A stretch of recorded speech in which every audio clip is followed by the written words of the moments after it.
अब हमें गौर करना है कि कार्ल गुस्ताव यूंग, जो कि ख्याति प्राप्त मनोविश्लेषक हैं, उन्हें मानसिक तनाव संदर्भ में क्या कहना है।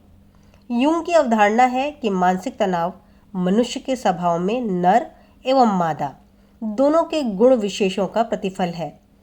उनके कहने का तात्पर्य है नर अर्थात बहिर्मुखी, मादा अर्थात अंतर्मुखी प्रवृत्ति। इस संसार में हमें ऐसे लोग मिलेंगे जो स्वभाव में बहिर्मुखी हैं। उनकी प्रवृत्ति सर्वदा बाहर की ओर जाने की होती है और वे आंतरिक जीवन शैली में अनभिज्ञ होते हैं। इसके विपरीत अन्य अंतर्मुखी हैं। यूंग के अनुसार तनाव इन दो विरोधी प्रवृत्तियों बहिर्मुखी एवं अंतर्मुखी का एक व्यक्ति विशेष में परस्पर विपरीत दिशाओं में कार्यरत होने से उत्पन्न होता है। प्रश्न उठता है, इस तनाव का उपचार क्या है?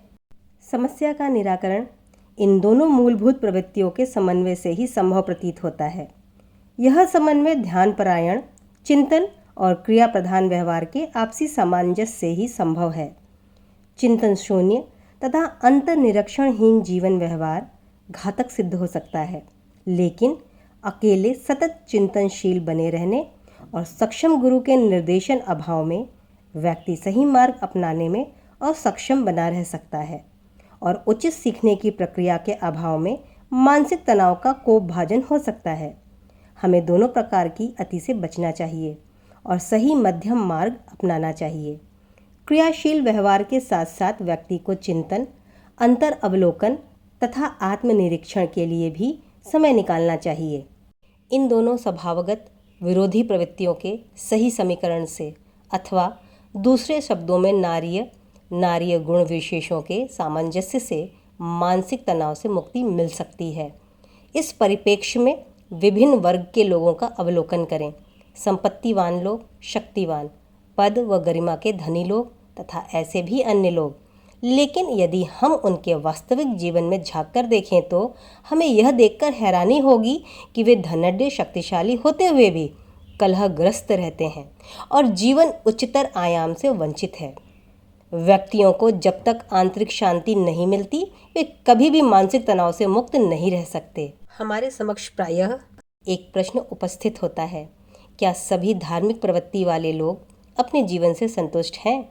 तात्पर्य यह, जिन लोगों ने दीक्षा ग्रहण की है अथवा नियमबद्ध अनुष्ठान संपन्न करते हैं, क्या उन्होंने मानसिक तनाव पर नियंत्रण कायम कर लिया है? क्या यह बात सही नहीं है कि वास्तव में जो लोग ध्यान का अभ्यास करते हैं वे भी यदाकदा मानसिक तनावग्रस्त हो जाते हैं?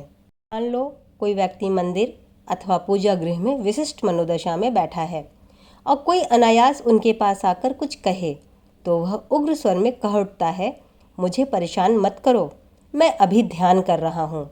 यदि आप वास्तव में ध्यान अवस्थित हैं तो इसका अर्थ यह हुआ कि आप अपने इष्ट के साथ युक्त हैं। यदि कोई व्यक्ति पूजा गृह से लौट रहा है तो उससे अपेक्षा की जाती है कि उसमें बदलाव आया है। पूजा गृह से लौट आने के बाद उसके व्यवहार में वृद्धता एवं प्रियता की आशा की जाती है। इसके विपरीत सामान्य अनुभव इस बात की पुष्टि करता है कि ध्यान योग करने के उपरांत भी लोग उग्रता वमन करते पाए जाते हैं। स्पष्ट है कि ऐसे लोग धार्मिक अनुशासन का पालन नहीं करते। इस प्रकरण से यह निष्कर्ष निकाला जा सकता है कि यदि सही ढंग से धार्मिक जीवन का अनुसरण किया जाए तो लोग अवश्य ही शांत एवं आत्मसंतुष्ट बनेंगे। वस्तुतः धार्मिक व्यक्ति के सानिध्य में आने पर कोई भी उसके द्वारा प्रसारित शांत तरंगों की अनुभूति कर सकता है। हम कहेंगे यह साधु पुरुष कितना शांत एवं संग्रहित है, इनमें मानसिक उथल पुथल लेश मात्र भी नहीं है। किंतु यदि हम ऐसे व्यक्ति के संपर्क में आते हैं जो विभिन्न मानसिक प्रक्षोभों का शिकार है तो हम भी प्रक्षोभक तरंगों से अप्लावित होंगे। तात्पर्य यह है कि भले ही हमें आंतरिक सत्य की वास्तविक अनुभूति न हुई हो, फिर भी ध्यान करने पर उसकी एक झलक तो मिल ही जाती है और यह क्रिया हमें मानसिक तनाव पर आधिपत्य कराने में सक्षम है।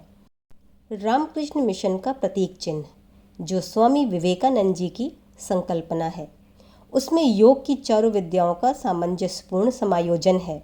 यूंग ने तो केवल नरीय तथा नारीय गुण कर्म प्राणता तथा ध्यान प्राणता के सामंजस्य पर जोर दिया, किंतु स्वामी विवेकानंद ने एक सच्चे योगी की भांति ऋषि पुरुषों की परंपरागत अवधारणाओं को लेकर चारों योगी का दृष्टिगोचर समन्वय किया है। जो लोग रामकृष्ण मिशन के प्रतीक चिन्ह से परिचित हैं और जिन्होंने इस प्रतीक के अभिप्राय का गहराई से चिंतन एवं विश्लेषण किया है, उन्हें यह भली भांति विदित है कि इस प्रतीक के केंद्र स्थल में कमल है, जो भक्ति का प्रतीक है। उदीयमान सूर्य ज्ञान अथवा प्रज्ञान का सर्पाकृति राजयोग की सूचक है तथा लहरें कर्म सूचक हैं। इसके साथ मध्य में राजहंस प्रदर्शित किया गया है। राजहंस परमात्मा अथवा हमारी दिव्य आत्मा का प्रतीक है। धारणा यह है कि राजयोग, कर्मयोग, ज्ञान योग, भक्ति योग के सामंजस्य से हम अपनी अंतरात्मा यानी परमात्मा की अनुभूति प्राप्त कर सकते हैं। स्वामी विवेकानंद ने इस सामंजस्य को समन्वय योग की संज्ञा इसलिए प्रदान की है क्योंकि आधुनिक जीवन में बहुत काम ऐसे हैं जो कि हमें पूरे दिन भर बिजी रखते हैं। अतः दैनिक क्रिया प्रक्रिया प्रारंभ करने से पूर्व हमें कम से कम 15 मिनट समन्वय योग का अभ्यास करना चाहिए। इस दैनिक योग क्रिया के संपन्न होने के बाद ही हम दैनिक जीवन में अपने अन्य कार्य को करें तो हमारी मनोदशा स्थिर बनी रहेगी। मान लो कोई अधिकारी अथवा कर्मचारी है, या डॉक्टर या प्रोफेसर या गृहिणी अथवा और कोई है, हम दीक्षित न भी हों तो भी सुबह कुछ समय हम आत्मनिरीक्षण कर सकते हैं। इस प्रकार जब हम मन पर नियंत्रण करने का प्रयास करते हैं तो यह राजयोग है। हमें ज्ञात है कि व्यक्ति सीमाबद्ध है, फिर भी उसके भीतर दिव्य प्रकाश की चिंगारी तो है ही। मानसिक अथवा मनोवैज्ञानिक नियंत्रण के नियमित अभ्यास के माध्यम से हम इस दिव्यत्व से एक रूप हो सकते हैं। तात्पर्य यह है कि हम तब राजयोग कर रहे हैं जब हम अपने काम में लग जाते हैं। जैसे गृहिणी का गृह कार्य में व्यस्त होना, तो हमें उस कार्य में आनंद की अनुभूति होने लगती है। यदि हमें अपने कार्य में रुचि नहीं है और उसमें प्रसन्नता नहीं मिलती तो वह कार्य नहीं अपितु नीरस लगता है।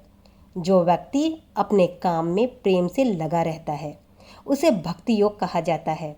भले ही हम पुष्पमाला नैवेद्य लेकर एक सामान्य सेवक की भांति मंदिर न जाएं, किंतु यदि हमारे हृदय में भक्ति भावना युक्त दृष्टिकोण है, कोई भी कार्य करें उसे प्रेम व भक्ति से कर पाएंगे। यही भक्ति योग है। श्रद्धापूर्वक कार्य स्पंदन करने की क्रिया भक्ति योग ही है। दैनिक जीवन में हमारा भिन्न भिन्न लोगों से संपर्क होता है। परिवारों से, मित्रों से, सहकर्मियों से, प्राध्यापक का छात्रों से, डॉक्टर का मरीजों से संपर्क होता है। परिवारों से, मित्रों से इनमें भाव हो कि सब में वही एक परमात्मा है, तो हम शाश्वत एवं अपरिवर्तनीय तत्व विवेक पर रहें। प्रत्येक व्यक्ति में शाश्वत तत्व विद्यमान है। इस प्रकार हम मनुष्य के दिव्य स्वरूप को स्वीकार करते हैं। इंसान के लिए तो वह आत्मा है, किंतु सर्वव्यापी दृष्टि से वह ब्रह्म है। इस प्रकार हम विवेक का अभ्यास करते हैं, जिसे ज्ञान योग की संज्ञा दी गई है। जब भी हम कोई काम बिना किसी उद्देश्य पूर्ति के निमित्त करते हैं, कार्यमात्र कार्य हेतु, तो वह कर्म योग है। स्वामी विवेकानंद ने ठीक ही कहा, हम भले ही सैकड़ों काम करें, किंतु उन कामों से मानस पटल पर एक भी तरंग नहीं उठनी चाहिए। हमें फलासक्ति रहित भाव से सब कुछ करना चाहिए। इस प्रकार हम दैनिक जीवन में योग की चारों विधियों को जीवन में चरितार्थ कर सकते हैं। इसे समन्वय योग कहा जाएगा। दैनिक कार्य क्रिया प्रारंभ करने से पूर्व हम राजयोग विद्या का परिपालन कर सकते हैं। भक्ति भावना से प्रेरित कर्म स्पंदन कर हम भक्ति योग की दृष्टि अर्जित कर सकते हैं।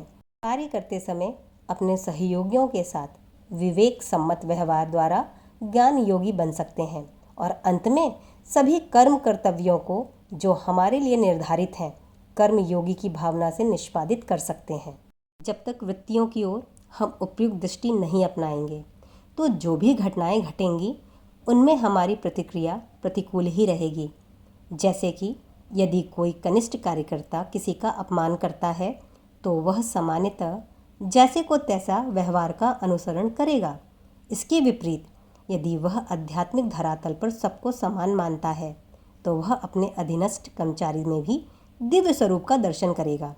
यह तभी संभव है जबकि वह निर्भयतापूर्ण आत्मविश्लेषण करने में समर्थ हो।